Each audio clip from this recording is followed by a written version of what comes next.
Yeah, what a win for Chelsea. They're into the last eight, which makes this draw even more exciting for our English teams because we've got Man City, we've got Liverpool, and we've still got Chelsea in that last eight. And I think there's a big chance we could have two English teams facing each other in that quarterfinals. Who knows? We'll find out in the draw later this week. But George, starting off with you. Well, aren't you glad you're still wearing that Chelsea shirt? You were probably worried you'd have to take it off before full time, and I've had to tell the ladies on the stream, hold your horses. How do you feel? Surprised, but in a good way. Just we were so clinical tonight as well. Yes. Just taking the chance, literally two clear-cut chances, and we've taken them, which I haven't seen so far. Well, since in both reigns under Frank and Tuchel. So. And I think that the question marks were probably, can we do it against quality opposition? Because the games that Tuchel's had so far, other than Manchester United, have been pretty, Spurs didn't turn up, but pretty, they are winnable games. So to do it against the top of the Spanish La Liga is over two legs as well, 100% deserved it. And it's a strange competition, as Chelsea know better than anyone, that, we literally, it doesn't matter what the league's going. We've literally got 5-6 games. If we can put a run together, who knows? Who knows? Who knows? Everyone's going on about Man City at the moment, Jack, being this team that could maybe win their first Champions League. But this Chelsea team, they well, not this squad, but they have a history of doing it in the most strangest circumstances to win the Champions League. Surely Tuchel will feel inspired. Yeah, I mean, George is right. And he takes, confidence in them number of games. Obviously, I think the opposition is, in terms of who's still left in the draw, is still top teams. I mean, I watched Man City last night against Gladbach, and, they just, I don't say tore them apart, but it was that first 45 minutes.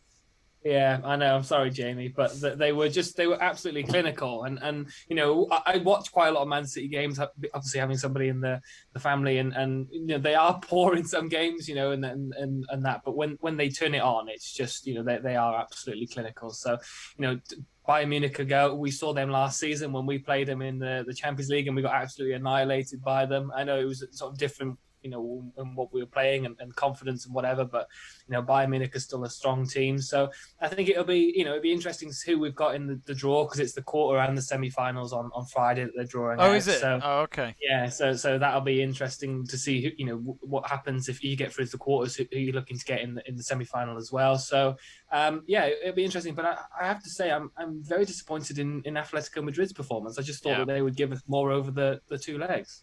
Yeah, I must admit, when I saw the lineups, I thought we'd see some magic from Suarez and Felix, at least, Joe, because those are the two players people look up to when they're up against Atletico Madrid. And I mean, they're known for being good defensively, tactics-wise, but they had to get goals tonight, and there was just no big moment for Atletico Madrid. I know they were away from home, but they've got to have some hunger, and they were only one goal down, and they knew if they got an equaliser, they could have been straight in this tie. Yeah, it's a very disappointing performance from him. And I think very disappointed performance from the front two as well, Atletico Madrid, because they offered little. They offered nothing up front, apart from one deflected shot, I think it was, from Felix. And that was about it. That's all I can recall from the second half anyway, is João Felix having that deflected shot towards the end, which moved him to the crossbar. But yeah, very disappointing with Atletico Madrid, because they didn't really do much on the counter-attack. You like you said, they come away from home. Okay, you've got to be careful not to concede when you've already conceded in the first leg. But you still got to go, when you've conceded that first goal of Chelsea, you've got to come out and actually just give it a go. But they didn't change the game plan. They just seemed to sit back behind the ball and just try and control the game when they didn't even. But they can't even do that because they didn't even have possession. So I don't really get what was the point in Atletico Madrid's game plan, because you've already a goal down from the first leg. Then you go down fairly early on in the second. Just come out and have a go at it. And I know it's against Simeone's philosophy, but that's all you can do is have a crack. And if you go down fighting, then at least you know you put all the effort in. When you've gone down like this, it's pretty pathetic from them, to be honest. Yeah. I know it's pretty strong, but it's really disappointing. Really disappointing from them. They got the wrong Uruguayan up front. They needed Diego Forlan back. There's no doubt about that. He did it on a European night. Okay, Europa League, yes, I get it, but it's still a European night. So, just to double check, Bayern Munich won their game 2-1 tonight against Lazio, so they won 6-2 on aggregate. Is that one team, George, that you would like to see Chelsea avoid? 100%. I think. Yeah. I mean, again, in the competition, you never know over two legs. I mean, I would even argue that even though Manchester City are playing that well, I mean, the sides that they've gone out to as in previous years, Manchester City, I would even take them over two legs. I know a lot of people disagree, but they lost to Lyon, they lost to Monaco, and there's something about the Champions League that they're so obsessed with that it might work against them. Spurs like it has, as well beat them.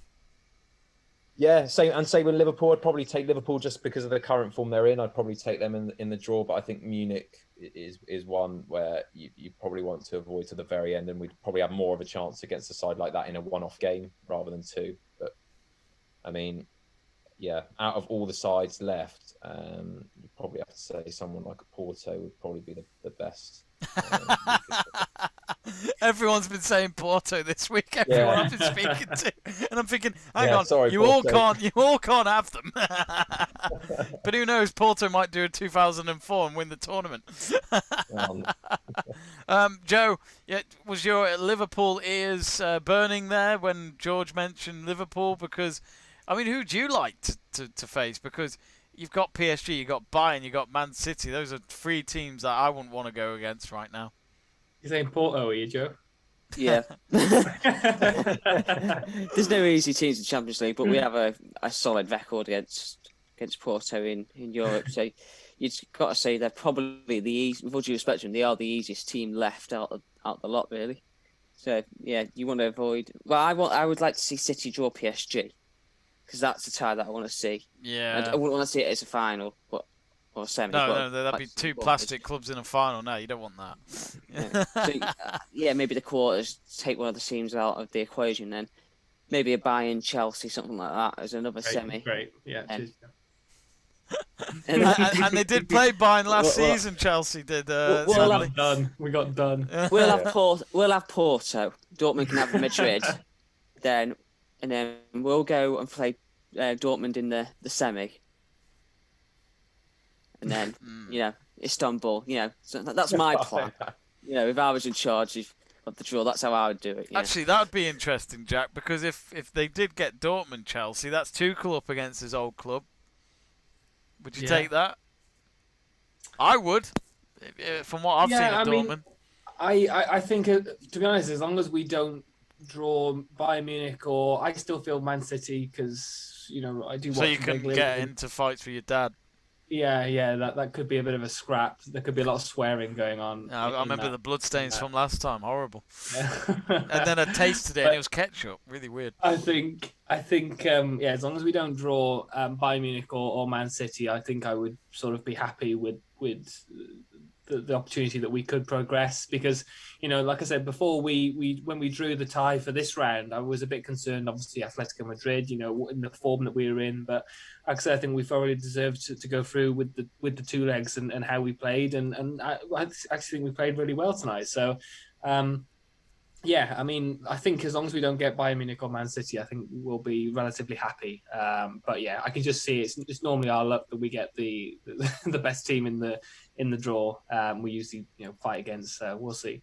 I guess just before we discuss man of the match, George, just one quick one. Surely for Tuchel, the motivation is to win the Champions League, which may seem a bit crazy from people outside the club, but top four's not a guarantee at the moment.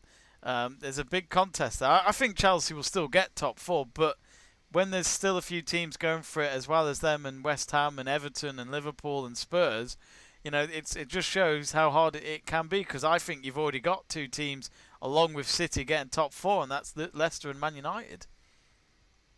Yeah, I mean, I said to a mate of mine, I think that this week in particular was a critical week for Chelsea, kind of make or break with Sheffield United in the cup, which we should have too much for them, and then you're in the semi-final of that. That's a competition that we can realistically win, and with this result tonight, I think it shows that there's still light in a season that's been quite dark for Chelsea for the usual, where we expect to be challenging for titles, where we're kind of having a transition year where we have to expect that top four is the best we're going to get, but there's no guarantee of that. I mean, I think it will go down to the last game, who gets that fourth spot.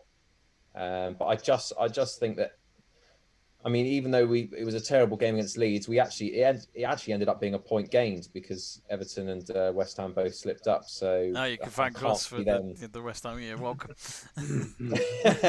I think they've got hard run-ins as well. I know we've got a good few games to come, but I think they've got a really tough run-in. I think particularly West Ham have coming up shortly. So yeah, I still think it could be a bright end of the season for Chelsea.